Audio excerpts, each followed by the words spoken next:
Assalamualaikum warahmatullahi wabarakatuh. Izinkan saya untuk memperkenalkan diri. Nama saya Nurizkia Nazila dari Institut Agama Islam Darussalam Ratapura dengan NPM 24111615. Saya membuat video ini bertujuan untuk memenuhi tugas mata kuliah Ulumul Quran dari dosen Muhammad Syafi'i SAG MAG.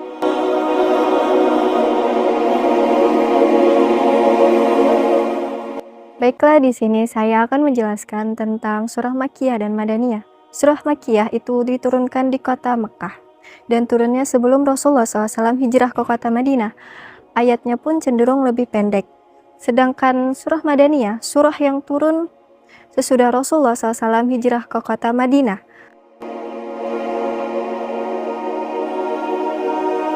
Jadi, ada beberapa urgensi mempelajari ayat Al-Quran Madaniyah maupun Makkiyah. Di antaranya, yang pertama, meningkatkan pemahaman Al-Quran. Yang kedua, memperkuat pemahaman Al-Quran. Yang ketiga, mempermudah dakwah. Dan yang terakhir, menjadi pedoman ulumul Quran. Jadi, karakteristik Makkiyah dan Madaniyah itu mempunyai perbedaan. Di antara perbedaannya adalah karakteristik pada Makkiyah umumnya itu surahnya lebih pendek. Terus fokusnya pada akidah dan akhlak, seringkali juga berisi kisah-kisah Nabi dan umat terdahulu. Lalu untuk karakteristik surah Madaniyah itu umumnya surahnya itu lebih panjang. Fokusnya itu pada hukum dan tata cara hidup sosial maupun kebiasaan bermasyarakat. Baiklah, berikut cara menentukan surah Makkiyah maupun surah Madaniyah, yaitu waktu turun mereka itu berbeda. Surah Makkiyah itu diturunkan sebelum Nabi hijrah ke Madinah, sedangkan surah Madaniyah itu diturunkan setelah Nabi hijrah ke Madinah.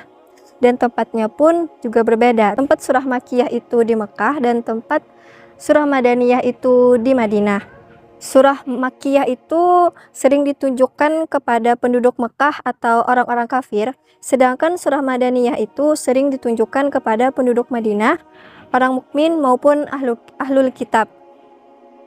Dan surah Makkiyah itu lebih banyak membahas tentang akidah, tauhid keimanan, akhlak, dan kisah para nabi.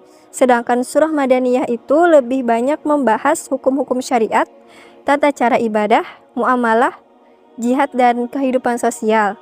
Surah Makkiyah sering menggunakan bahasa yang tegas dan kuat, dan surah Madaniyah itu sering menggunakan bahasa yang lebih lunak dan persuasif karena masyarakat Madinah telah menerima Islam. Contoh ayat Makkiyah ada dalam surah Al-Furqan, Al-An'am, dan Al-A'raf. Dianggap sebagai surah Makkiyah karena turun sebelum Nabi SAW hijrah ke Madinah. Kemudian surah Madaniyah itu ada surah Al-Baqarah, Al-Ahzab, Al-Hujarat. Dianggap surah Madaniyah karena turun setelah Rasulullah SAW hijrah ke kota Madinah. Baiklah, mungkin itu saja yang bisa saya sampaikan pada kesempatan hari ini. Mohon maaf apabila banyak kesalahan maupun kekurangan pada penyampaian saya. Sedikit kata-kata buat teman-teman sekalian. Satu ayat hari ini, satu langkah menuju surga. Wassalamualaikum warahmatullahi wabarakatuh.